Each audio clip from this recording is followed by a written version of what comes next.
ఇంట్లో అనలిస్ట్ విక్రమ్ పోలా గారు ఉన్నారు.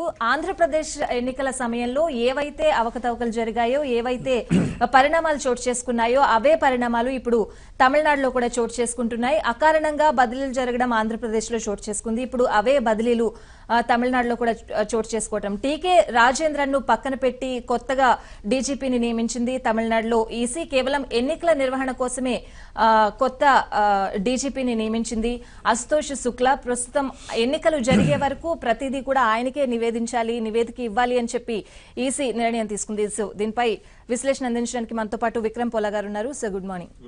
సో చూస్తున్నాం మనం ఆంధ్రప్రదేశ్ లో ఏదైతే పరిణామాలు చోటు చేసుకున్నాయో అవే ఇప్పుడు తమిళనాడులో కూడా చోటు చేసుకుంటున్నాయి. సో ఎలా చూడాలి ఈ ఎపిసోడ్ ని? అంటే దేశంలో ఎన్నికల commission free and fair elections నిర్వహించడానికి సమన్యాయం పాటించాల్సిన అవసరం ఉంది. అన్ని పార్టీలని ఒకే విధంగా పరిగణించాల్సిన అవసరం ఉంది. ఎందుకంటే ఇది ఏ రాజకీయ పార్టీకి అనుబంధం కాదు. ఈసీ అనేటువంటిది స్వయం ప్రతిపత్తి కలిగినటువంటిది, రాజ్యాంగబద్ధమైనటువంటి సంస్థ. కాబట్టి ప్రజల్లో ఒక విశ్వాసం నెలకొల్పాలి. ఈ దేశంలో ఏంటంటే ప్రజాస్వామ్య మనుగడకి ఎన్నికలు అనేటువంటిది ఒక జీవనాడి లాంటిది అనమాట. అటువంటి ఎన్నికలని ఆషామాషిగా తీసుకోవాల్సిన అవసరం లేదు. కాబట్టి అయితే ఇటీవల కాలంలో ఎన్నికల కమిషన్ ఒక పనితీరు మీద సర్వత్రా విమర్శలు వస్తున్నాయి. ముఖ్యంగా మనం అంటే డబ్బు, మద్యం ప్రభావం, ప్రలోభాలు వీటిని అరికట్టలేకపోవడం అనేటువంటిది మనం చూస్తున్నాం ముందుగా చెప్పాలంటే. ఎందుకంటే కొంత ప్రిస్క్రైబ్డ్ నామ్స్ ఉన్నాయి. ఒక్కో అభ్యర్థి, అసెంబ్లీ అభ్యర్థి ఎంత ఖర్చు పెట్టాలి, లోక్సభ అభ్యర్థి ఎంత ఖర్చు పెట్టాలనేది. కానీ మనం చూస్తున్నాం, దేశవ్యాప్తంగా చూస్తున్నాము, అభ్యర్థులు ఖర్చు కాదు కదా, నామినేషన్ వేసే ఒక్క రోజులోనే ఆ పరిమితి దాటిపోయి ఖర్చు పెడుతున్నటువంటి సందర్భాలు ఉన్నాయి. కానీ దీని మీద ఎక్కడా కూడా ఎన్నికల కమిషన్ ఎక్కడా యాక్ట్ చేసినటువంటి సందర్భం లేదు. ఇటీవల కాలంలో దానికి తోడు హేట్ స్పీచెస్ అంటున్నాం. అంటే మతపరమైనటువంటి అంశాలను మాట్లాడతాం, కులపరమైనటువంటి అంశాలను మాట్లాడతాం, ప్రాంతీయ ద్వేషాలు రెచ్చగొట్టడం, ఇటువంటి వాటి మీద ఈసీ అసలు ఎటువంటి చర్య తీసుకోపోవటం మనం చూసాం. ఈ విషయంలో మనం 2 రోజుల క్రితమే ఎన్నికల కమిషన్ మీద సుప్రీంకోర్టు తీవ్రమైనటువంటి ఆగ్రహం వ్యక్తం చేసింది. అంటే సుప్రీంకోర్టు చెప్పే వరకు కూడా 324 ఆర్టికల్ గురించి ఒక ప్రస్తావనే లేకుండా పోయింది ఈసీకి. అంటే సుప్రీంకోర్టు వారు చాలా తీవ్రమైనటువంటి కామెంట్స్ చేశారు. అంటే మేము చెప్పేంత వరకు మీరు ఏమి చేయరా అనేటువంటి మాట మాట్లాడారు దాని మీద. ఎందుకంటే దేశంలో విద్వేషపూరితమైనటువంటి అంటే బీజేపీ నేతలు అంటే యూపీ ముఖ్యమంత్రి ఆయన చేసినటువంటి వ్యాఖ్య, మీ దగ్గర ఆలీ ఉంటే మా దగ్గర బజరంగ బలి ఉన్నాడు అనేటువంటిది, అటువంటి తీవ్రమైన వ్యాఖ్య. మేనకా గాంధీ గారు అయితే ఆమె బాగా చదువుకున్న ఆమె, సుదీర్ఘమైనటువంటి రాజకీయ అనుభవం ఉన్నది. వారు కూడా ఏమంటున్నారు, మాకు ఎవరైతే ఓట్లు వేశారో వాళ్ళకే నిధులు ఖర్చు పెడతాము, అంటే గ్రామాల వారీగా, ఓట్లు వేయని వారికి ఖర్చు పెట్టమని అనేటువంటిది చాలా బహిరంగంగా చెప్పారు. ఇవన్నీ ఏంటంటే బెదిరించడం, ఓటర్లను బెదిరించడం. దీని మీద ఎన్నికల కమిషన్ మాత్రం కేవలం నోటీసులు పంపడం, అంటే వీళ్ళ విషయంలో కనీసం నోటీసులు కూడా పంపడం. అదేవిధంగా మాయావతి గారు కూడా మతపరమైనటువంటి వ్యాఖ్యలు చేసినటువంటి సందర్భం ఉంది. వీటి విషయంలోనే ఎన్నికల కమిషన్ని సుప్రీంకోర్టు చాలా సూటిగా ప్రశ్నించింది. అంటే మీరేం చేస్తున్నారు అంటే, మాకు పవర్స్ లేవన్నారు. మాకు పవర్స్ లేవు అని అన్నప్పుడు సుప్రీంకోర్టు చాలా తీవ్రంగా ప్రశ్నించింది, మీకు పవర్స్ లేవా అని. అంటే ఎన్నికల కమిషన్ మేము పిలిపిస్తామని చెప్పారు. అంటే ఎన్నికల కమిషన్ సందర్భంగా ఒక న్యాయవాది రిప్రజెంట్ చేశాడు సుప్రీంకోర్టులో. ఆ న్యాయవాది చెప్పిన మీదట మీరు ఈ విధంగా మాట్లాడితే ఎన్నికల కమిషన్ ఇక్కడికి పిలవాల్సి ఉంటుందని సీజే గారు చాలా సూటిగా చెప్పారు.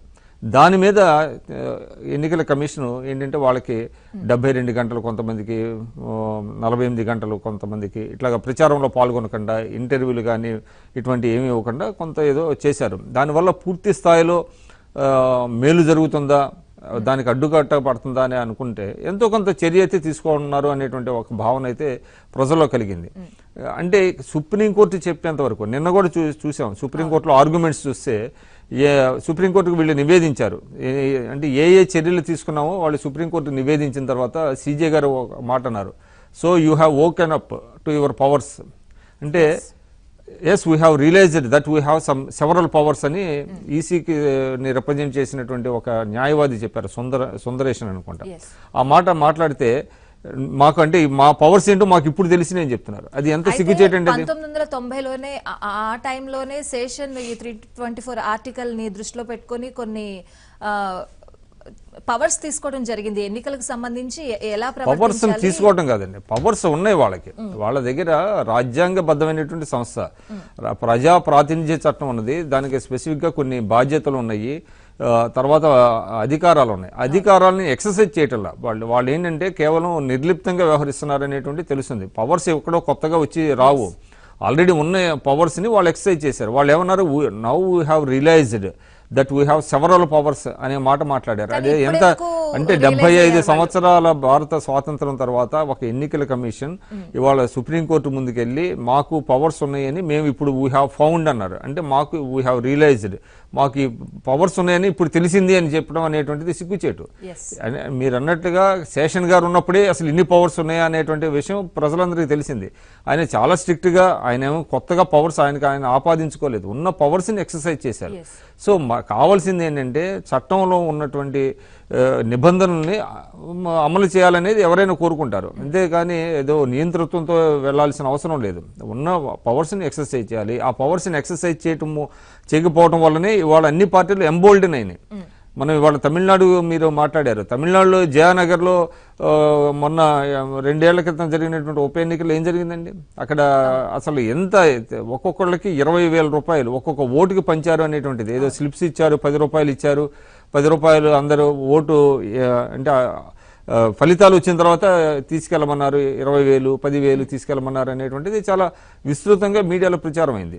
ఆయన గెలిచారు జయానగర్లో, మరి దినకరన్ గెలిచాడు. దినకరన్ గెలుపు అసలు ఆశ్చర్యపోయింది. అసలు మన ఎన్నికల ప్రజాస్వామ్యంలో ఉన్నామా, ఎన్నికల కమిషన్ అనేది ఉన్నదా, అసలు అది పనిచేస్తుందా అనేటువంటి ఒక ఆందోళన ప్రతి ఒక్కరిలో వ్యక్తమైనటువంటిది. మనం చెప్పాలంటే అసలు ఇటువంటి ప్రలోభాలు కానీ ఇవన్నీ కూడా తమిళనాడు నుంచే ఒరిజినేట్ అయినాయి. దేశంలో ఫస్ట్ ఆఫ్ ఆల్ ఈ ఫ్రీబీస్ ఇవ్వడం కానివ్వండి, పోటాపోటీగా డిఎంకే అన్నాడీఎంకేలు ప్రజలకి మిక్సర్లు, గ్రైండరు, ఇవి తర్వాత కంప్యూటర్లు, సైకిళ్ళు, ఇలాంటి ఒకదానికి దానికి అసలు అంతు పంతు లేకుండా పోయినటువంటి పరిస్థితి. తమిళనాడులో చాలా అక్రమాలు, అదేవిధంగా నల్లధనం కూడా అక్కడ విపరీతంగా ఉన్నటువంటి పరిస్థితి ఇవాళ. కానీ దానిని పార్టీలకు అతీతంగా చేయాల్సిన అవసరం ఉంది. ఈ పార్టీ ఆ పార్టీ అని లేకుండా అన్ని పార్టీలకు సంబంధించినటువంటి నాయకుల మీద వీళ్ళు ఐటీ కానీ దాడులు కానీ చేసి ఈసీ కనుక తన బాధ్యతని సక్రమంగా నిర్వర్తిస్తే ప్రాబ్లం లేదు. కానీ పిక్ అండ్ చూస్గా కొంతమంది లీడర్స్ మీదనే టార్గెట్ చేసి వాళ్ళు చేస్తున్నారు, కొన్ని పార్టీల మీద చేస్తున్నారు అనేటువంటి ఒక అప్రిహెన్షన్స్ కానీ అదంతా జరిగింది. అదేవిధంగా ఇవాళ అక్కడ డీజీపీ గారిని కూడా పక్కన పెట్టి పైనుంచి ఒక డీజీపీని తీసుకురావడం అనేటువంటిది చాలా అన్ప్రెసిడెంటెడ్. ఇంతకు ముందు గతంలో ఎక్కడా కూడా మనం చూడలేదు.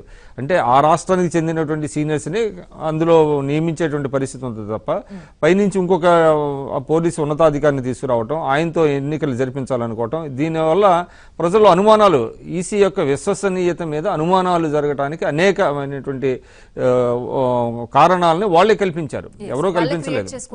వాళ్లే అటువంటి ఆస్కారాన్ని వాళ్లే కల్పించారు. కాబట్టి ప్రజల్లో ఈ రోజు ఆందోళన ఏంటంటే ఈసీ ఏకపక్షంగా వ్యవహరిస్తున్నది, ఈసీ ఎవరో కొంతమంది చెప్పు చేతల్లో ఉండి నడుస్తుంది అనేటువంటి ఒక భావన కలగటానికి ఇవన్నీ చూసాం. అంటే డిఎంకే వాళ్ళు ఇళ్ల మీదనే ఎందుకు దాడులు చేయాలి? అంటే అన్నాడీఎంకేలో లేరా, నల్లధనం ఉన్న వాళ్ళు లేరా, వాళ్ళు డబ్బులు పంచడం లేదా, వాళ్ళని ఎందుకు దాడులు చేయట్లేదు అనేటువంటి ఒక అనుమానం ప్రజల్లో కలుగుతున్నటువంటి పరిస్థితి ఉంది. కాబట్టి అదేవిధంగా కొంతమంది ఇచ్చినటువంటి కంప్లైంట్స్ మీద వీళ్ళు యాక్ట్ చేస్తున్నారు, కొంతమంది కొన్ని పార్టీలు ఇచ్చినటువంటి కంప్లైంట్స్ మీద యాక్ట్ చేస్తున్నారు అనేటువంటి అనుమానం ఎందుకు కలగాలి? కాబట్టి ఈసీ విశ్వసనీయత మీద నీళ్లు నీడలు పరుచుకున్నటువంటి పరిస్థితి ఉంది. ఇది దురదృష్టకరం, ఇది ప్రజాస్వామ్యానికి మంచిది కాదు. కనీసం ఇవాళ సుప్రీంకోర్టు ఏంటంటే మనకి జ్యుడిషియల్ యాక్టివిజం అంటాం. కొంతమంది ఏమంటున్నారు, జ్యుడిషియల్ యాక్టివిజం ఎక్కువైపోయింది, ప్రతి దాంట్లో కూడా కోర్టులు జోక్యం చేసుకుంటున్నాయి అంటున్నారు. మరి కోర్టులు కూడా జోక్యం చేసుకోకపోతే న్యాయం, సామాన్యుడికి న్యాయం ఎలా దక్కాలి? కాబట్టి అసలు అటువంటి అవకాశం ఎందుకు కల్పించాలి? సుప్రీంకోర్టు ఎందుకు జోక్యం చేసుకుంటుంది?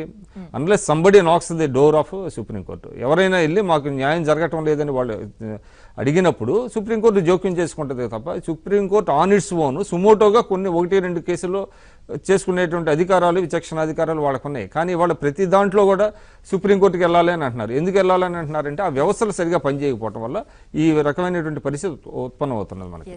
సో పార్టీలకు అతీతంగా ఈసీ చర్యలు తీసుకోవాలి, ఏకపక్షంగా వ్యవహరించకూడదు అని విక్రమ్ గారు చెప్తున్నారు. అయితే ఈసీ తీరుపై తమిళనాడులో పబ్లిక్ ఒపీనియన్ ఎలాగుందో. Welcome back to public point. Sir, మనం చూస్తున్నాం తమిళనాడులో ఒక ప్రత్యేకత ఉంటుంది. అంటే వాళ్ళు స్థానికంగా ఉన్న ప్రాబ్లమ్స్ ని స్థానికులతోనే సాల్వ్ చేసుకోవాలి, పక్క వాళ్ళ ఇంటర్ఫీరెన్స్ అవ్వకూడదు అన్న అభిప్రాయం చాలా మందిలో మనం చూస్తూ ఉంటాం. అంటే సెల్ఫ్ ఇండిపెండెన్స్ అనేది వాళ్ళకి చాలా ఎక్కువగా ఉంటూ ఉంటుంది. సో ఇప్పుడు మనం చూసిన చాలా మంది అభిప్రాయాలు మనం చూసాం. కొంతమంది ఈసీ ఇండిపెండెంట్ గానే వ్యవహరిస్తోంది అంటున్నారు, కొంతమంది ఈసీ తీరు బాగాలేదు అని చెప్తున్నారు. సో ఓవరాల్ గా ఎలా చూస్తారు మీరు దీన్ని? అంటే భిన్నాభిప్రాయాలు ప్రజల్లో ఉండటం అనేటువంటి సహజమేనండి. అంటే ఈసీ ఇండిపెండెంట్గా వ్యవహరిస్తున్నది అనేటువంటి దాని మీద కొంతమందికి అభిప్రాయాలు ఉన్నాయి. కానీ మనం చూసిన తర్వాత మనం సుప్రీంకోర్టు కూడా జోక్యం చేసుకున్న తర్వాతనే కొన్ని వాళ్ళు చర్యలు తీసుకున్నారనేటువంటిది మనం చూస్తున్నాం. అంటే యోగి ఆదిత్యనాథ్ గారి విషయంలో కానీ, మేనకా గాంధీ గారి విషయంలో కానీ, లేదంటే మాయావతి గారి విషయంలో కానీ, ఆజం ఖాన్ విషయంలో కానీ వీళ్ళందరికీ కూడా నోటీసులు పంపించడం, తర్వాత వాళ్ళని ప్రచారానికి ఒక 48 నుంచి 72 గంటల పాటు వాళ్ళని దూరంగా ఉంచడం, ఇవన్నీ కూడా సరే ఈ దాడులు ఇవన్నీ కూడా చేస్తున్నారు. అయితే ఇక్కడ మనం గమనించాల్సింది కూడా తమిళనాడులో కూడా అన్నాడీఎంకే వాళ్ళ ఇళ్ల మీద కూడా కొంత దాడులు జరిగినటువంటి పరిస్థితి మనం చూసాం. ఒక మంత్రి గారి ఇంటి మీదనే దాడి చేశారు, ఐటీ దాడి చేశారు. అదేవిధంగా ఇప్పుడు అన్నాడీఎంకే బీజేపీకి అనుకూలంగా ఉన్నది కాబట్టి అక్కడ డీజీపీని మార్చడం అనేటువంటి దాని మీద చూస్తే అది అధికార పార్టీకి అనుకూలంగా ఉండదు.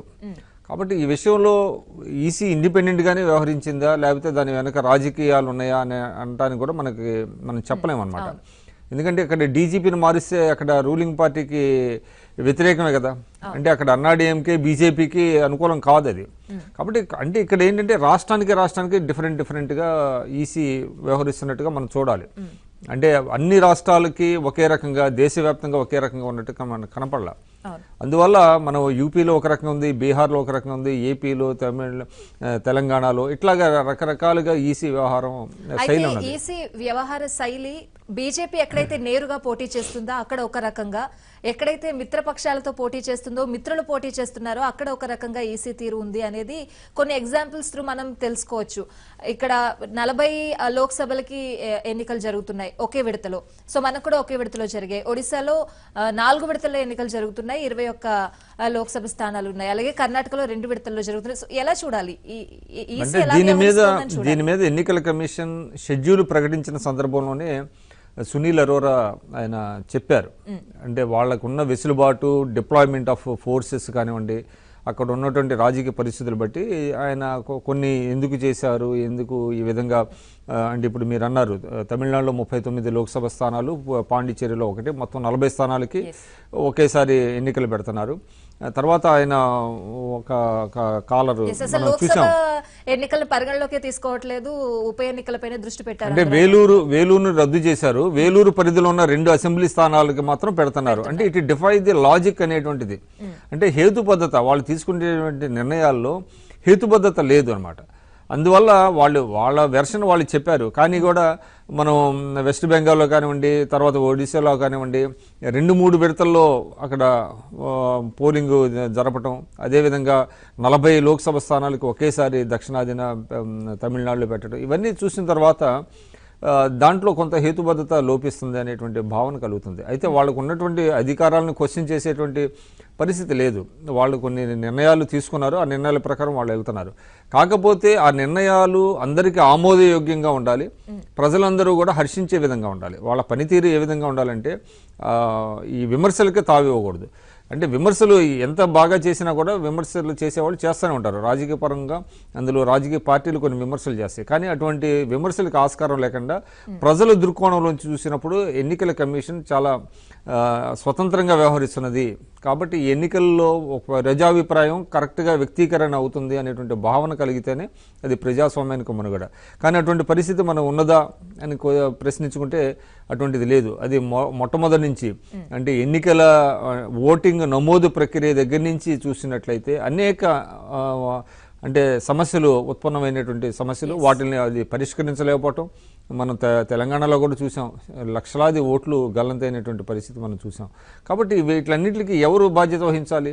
ఎన్నికల కమిషన్. ఎన్నికల కమిషన్కి పూర్తి స్థాయిలో యంత్రాంగం లేని మాట వాస్తవం, కానీ ఈ అనేక మందిని వాళ్ళు ఏర్పాటు చేసుకునేటువంటి వెసులుబాటు కూడా ఉంది. దాదాపుగా 1,00,000 మంది వీడియోగ్రాఫర్లను కూడా వాళ్ళు హైర్ చేశారు. అంటే ఎవరైతే ప్రసంగాలు చేస్తున్నారో, అంటే రెచ్చగొట్టే ప్రసంగాలు చేస్తున్నారో ఆ ప్రసంగాలను రికార్డు చేసి వాటిని పరిశీలించి చర్యలు తీసుకునేటువంటి బాధ్యత ఎన్నికల కమిషన్ మీద ఉన్నది. కానీ అటువంటి ఎన్నికల కమిషన్ వాళ్ళ బాధ్యత నిర్వర్తించలేకపోవడం వల్లనే ఎవరైతే అగ్రీవ్డ్ పార్టీస్ ఉన్నారో వాళ్ళు కోర్టుకు వెళ్ళటం, కోర్టు జోక్యం చేసుకోవడం జరిగింది. ఇవాళ వారు అన్నారు పూర్తి స్వతంత్రతతో వ్యవహరిస్తుంది ఎన్నికల కమిషన్ అని. ఎన్నికల కమిషన్ పూర్తి స్వతంత్రతతో వ్యవహరిస్తే కోర్టు ఎందుకు జోక్యం చేసుకోవాల్సిన అవసరం వస్తుంది? ఎందుకు విమర్శలకు తావిచ్చే విధంగా వ్యవహరిస్తుంది అనేటువంటిది మనం చూడాలి. కాబట్టి ఎన్నికల కమిషన్ పూర్తి స్థాయిలో ఏకపక్షంగా వ్యవహరిస్తుంది అనేది కూడా మనం చెప్పలేము. అదేవిధంగా ఈవీఎంల సమస్య, ఇవాళ ఈవీఎంల సమస్య. తిరిగి స్వాగతం. సో విక్రమ్ గారు, నిన్న చంద్రబాబు డిఎంకేతో మాట్లాడడం తీరు మనం చూస్తే, అంటే అన్నా డిఎంకేని మోదీ ఎంకే అని ఆయన వ్యాఖ్యానించడం జరిగింది. సో ఇక్కడ డిఎంకేకి ఓట్లేసి కేంద్రంలో బీజేపీని గద్దెదించండి అని ఒక మెసేజ్ ని తమిళనాడు ప్రజలకు ఇవ్వడం జరిగింది. అది ఎంతవరకు తమిళనాడు ప్రజలు, ఓటర్లు పరిగణలోకి తీసుకుంటారని మీరు అనుకుంటున్నారు? అంటే ఎంతవరకు తీసుకుంటారు లేదు అనేది పక్కన పెడితే, ఇవాళ ఆయన యూపీఏ భాగస్వామి పక్షంలో ఉన్నారు కాబట్టి ఎన్డీఏ నుంచి బయటకు వచ్చిన తర్వాత ఆయన యూపీఏకి సపోర్ట్ చేయటం, యూపీఏ భాగస్వామి పక్షాలన్నింటినీ ఒక తాటి మీదకి తీసుకొచ్చేటువంటి కార్యక్రమంలో భాగంగానే ఇవాళ యూపీఏలో భాగస్వామిగా డిఎంకే ఉన్నది. కాబట్టి డిఎంకే తరఫున ఆయన వెళ్ళటం, డిఎంకే తరఫున ఓట్లు వేయమని ప్రజలను కోరటంలో తెలుగు ఓటర్లు అనేటువంటిది. అయితే మనం దీని మీద సాధారణంగా ఏంటంటే అక్కడ స్థానిక పరిస్థితులు బట్టి ప్రజలు ఎక్కువ ఆధారపడి ఉంటారు. కాకపోతే ఏంటంటే చంద్రబాబు నాయుడు గారు కూడా అభిమానులు ఉన్నారు, అక్కడ తెలుగుదేశం పార్టీ కార్యకర్తలు కూడా కొంతమంది ఉన్నారు. కాబట్టి వాళ్ళ మీద ఆయన ఇచ్చినటువంటి పిలుపు కానివ్వండి, ఆయన చేసే ప్రచారం కానివ్వండి పనిచేసేటువంటి అవకాశం ఉంది. బట్ తమిళనాడుకు వచ్చేటప్పటికి బై అండ్ లార్జ్గా వాళ్ళు ఎక్కువ స్థానిక పరిస్థితులను బట్టి ఎక్కువ ఆధారపడి ఓట్లేసేటువంటి పరిస్థితి ఉంది. ప్రస్తుతం చూస్తే డిఎంకేకి కొంచెం మెరుగైనటువంటి పరిస్థితి ఉన్నట్టుగా మనకు కనపడుతుంది. ఎందుకంటే జయలలిత గారు చనిపోయిన తర్వాత అన్నా డిఎంకే 3 ముక్కలు కావటం చూసాం. అయితే 2 ముక్కలు మళ్ళీ ఒక ముక్కగా మారింది. పన్నీర్సెల్వం కానివ్వండి, వీళ్ళందరూ మళ్ళీ కలిసిపోవటం ఇవన్నీ చూసాము. కాబట్టి అక్కడ బీజేపీ కూడా అన్నాడీఎంకేతో పొత్తు పెట్టుకుంది, కానీ బీజేపీకి అంత పెద్దగా వాళ్ళకి ఓటు పర్సంటేజ్ కానీ బలం కానీ లేనటువంటి పరిస్థితి ఉంది.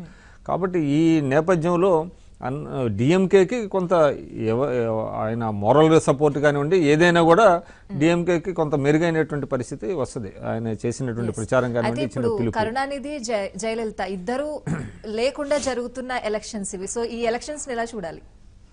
వాళ్ళు భౌతికంగా లేనప్పటికీ వాళ్ళ వారసత్వం కొనసాగుతూనే ఉంటుంది. కరుణానిధి గారి వారసత్వం కొనసాగుతుంది, జయలలిత గారి వారసత్వం కొనసాగుతుంది. కానీ ఇక్కడ జయలలిత గారికి అంటే అన్నాడీఎంకేలోనే 2 పక్షాలు, దినకరన్ ఉన్నాడు, తర్వాత అన్నాడీఎంకే మెయిన్ వాళ్ళు ఉన్నారు. కాబట్టి జయలలిత వారసత్వం ఎంత మేరకు వాళ్ళు చూస్తారు అనేటువంటిది, అంటే అమ్మను చూసి ఓటేసే పరిస్థితి గతంలో ఉన్నది, చూసాం అది. కానీ ఇప్పుడు చూడాలి మరి ఎలాగా వాళ్ళు స్పందిస్తారు, ప్రజలు ఏ విధంగా స్పందిస్తారు. అన్నాడీఎంకే ఇప్పటికే పరిపాలన వైఫల్యాల వల్ల అన్నాడీఎంకేకి ప్రజలకు కొంత దూరమైనటువంటి పరిస్థితి ఉన్నది.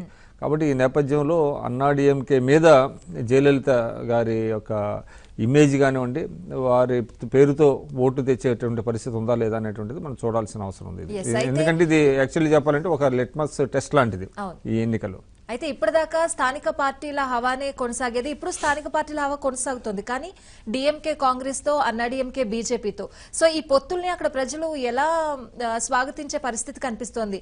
దట్టు కమల్ హాసన్ పార్టీ ఒకటి. సో ఈ మూడింటిని ఎలా చూస్తున్నారు ప్రజలు? కొత్తగా ఒక కమల్ హాసన్ గారి పార్టీ ఒకటి వచ్చింది. అయితే డిఎంకేకి కాంగ్రెస్ పొత్తు 2004 నుంచి కొనసాగుతున్నది. 2004లో, 9లో, 14లో, అదేవిధంగా ఇప్పుడు కూడా పెట్టుకుంటున్నారు. అయితే అన్నాడీఎంకేలో కూడా బీజేపీ పొత్తు పెట్టుకోవడానికి కారణం కూడా, అయితే అన్నాడీఎంకేని విభజించింది అంటే ఆ చీలికి తీసుకురావడానికి ప్రయత్నించింది అనేటువంటి భావన కూడా బీజేపీ పట్ల ఉన్నది. అక్కడ రెండుగా వాళ్ళని విభజించి పాలించడం అనేటువంటి దాని మీద కొంత వాళ్ళని బలహీనపరిచింది. జయలలిత గారి మరణం తర్వాత రాష్ట్రంలో చక్రం తిప్పడానికి బీజేపీ ప్రయత్నించింది. అన్నాడీఎంకేని బలహీనపరిచి తమ చెప్పు చేతల్లోకి తీసుకోవాలని మోడీ గారు ప్రయత్నించారు, బీజేపీ ప్రయత్నించింది అనేటువంటి భావన కూడా అన్నాడీఎంకే కార్యకర్తల్లో కానివ్వండి ప్రజల్లో కొంత ఉన్నది. కాబట్టి ఇప్పుడున్న పరిస్థితుల్లో అన్నాడీఎంకే బీజేపీ పొత్తుకి అంతగా అంటే ఒక సహజమైనటువంటి పొత్తులాగా వాళ్ళు భావించట్ల. అది బలవంతంగా పొత్తు పెట్టుకున్నారు అనేటువంటి ఒక భావన కలుగుతుంది.